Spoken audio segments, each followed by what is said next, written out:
voilà de retour. Alain, là, tu as deux super motos qui te servent soit sur la piste, soit pour faire des balades. L'une, on la connaît, on la voit beaucoup sur les circuits. Tu disais qu'elle avait 10 ans. Elle a 10 ans, oui. Il y a 10 ans que je l'ai faite. À l'origine, c'est un cadre Rickman dans lequel il y avait un moteur Triumph. Je l'ai acheté sans moteur et naturellement, ma passion et mes envies des années 72-70, c'était de voir un 450 Honda dans ce magnifique cadre Rickman. Donc c'est ce que j'ai fait et je ne regrette pas à l'heure actuelle d'avoir fait cet engin qui m'a pris beaucoup de temps, beaucoup d'énergie, mais un moteur qui fait 60 chevaux pour une machine qui fait 140 kg. Donc très agréable pour rouler sur circuit, fiable, sans aucun problème, donc que du plaisir. Ouais, très belle machine.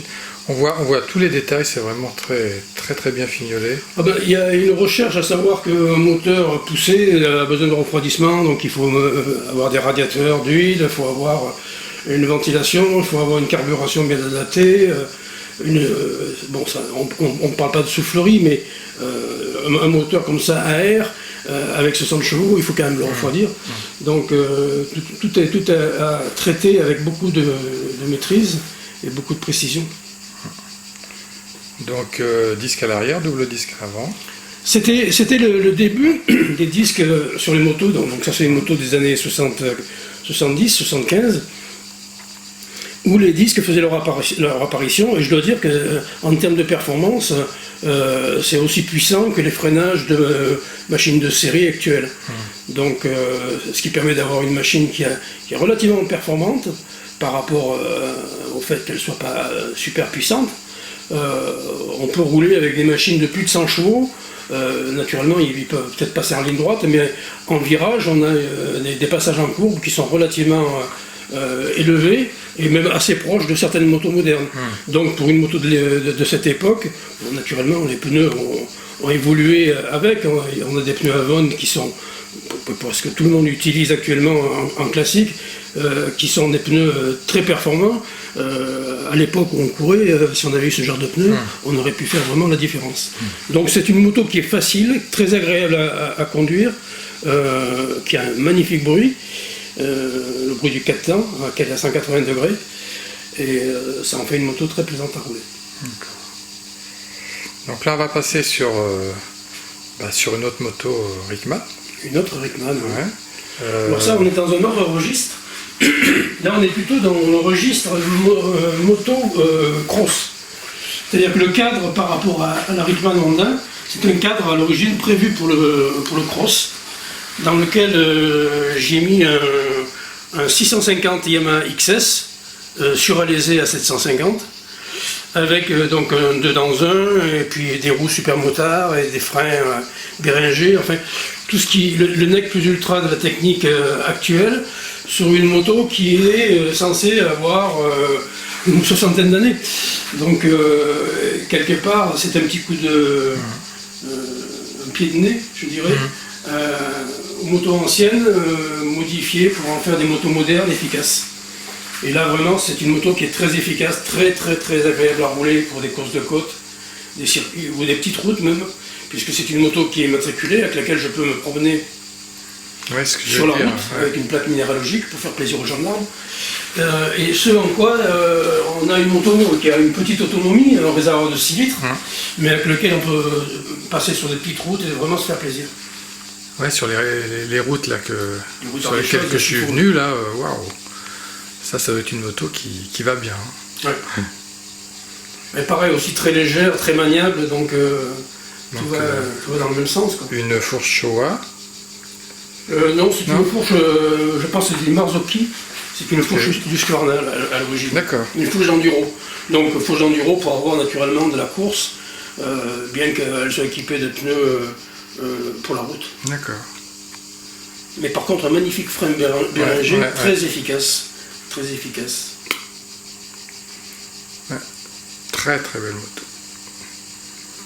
Alors je peux vous garantir, quand vous la voyez, là j'essaye de faire des images le plus réaliste possible, quand vous la voyez en vrai, on dirait qu'elle est neuve. Oh, elle n'est pas très vieille, celle-ci n'a qu'un an. Hein. Oui, mais quand même. C'est... Alors, le cadre est... Ben, c'est un cadre qui est nickelé, comme le faisaient les frères Rickman à l'époque. Et c'est ce qui en fait une moto assez intéressante. On voit notamment le nœud de la colonne de direction, qui est un petit peu la panacée pour les machines de cross de l'époque. Et quand on connaît le diamètre des tubes et l'épaisseur de ces tubes, on peut présager d'une résistance au choc relativement importante. Ouais, c'est fou. Ce qui en fait des motos vraiment de qualité.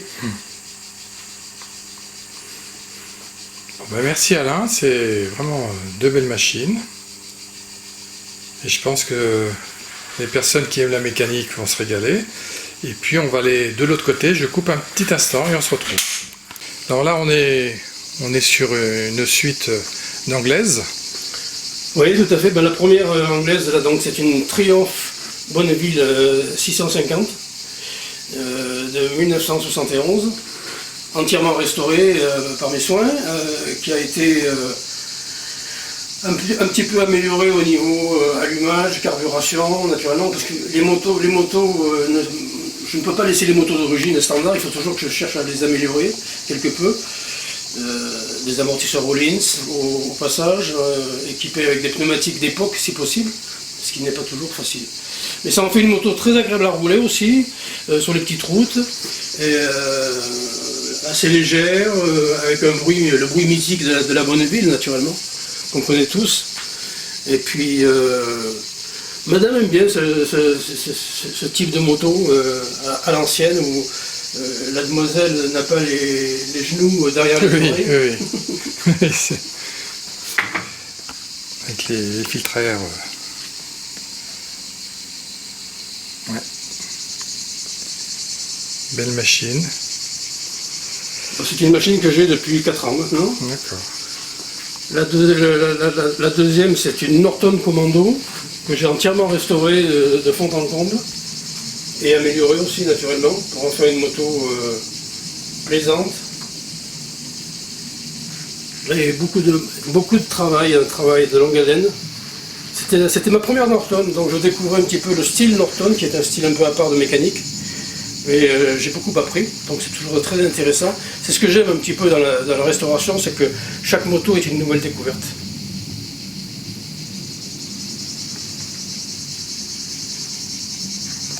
Puis la dernière. La dernière, c'est une Trident. Une Triumph Trident des années 73, les premières avec le frein à disque. Donc c'est une version américaine qui a été importée et restaurée aussi de fond en comble. Toutes mes motos sont opérationnelles, il y a juste à ouvrir l'essence, et mettre le contact et partir. Ça c'est un petit peu le leitmotiv. Avoir des motos qui servent, pas des motos qui dorment. Je trouve dommage, c'est bien d'avoir beaucoup de motos, mais si c'est pour les voir dépérir toutes seules sans tourner, c'est un peu dommage, je trouve. Et puis symboliquement, il y a tous tes trophées derrière. Oui, tout à fait. Maman les a gardés longtemps, et puis au bout d'un certain temps, elle a dit j'ai plus le courage d'astiquer tes coupes, tu vas les récupérer. Donc elles sont placées, mais elles sont plus choyées comme elles l'étaient par maman. Ouais. Il y en a trop. Il y en a beaucoup.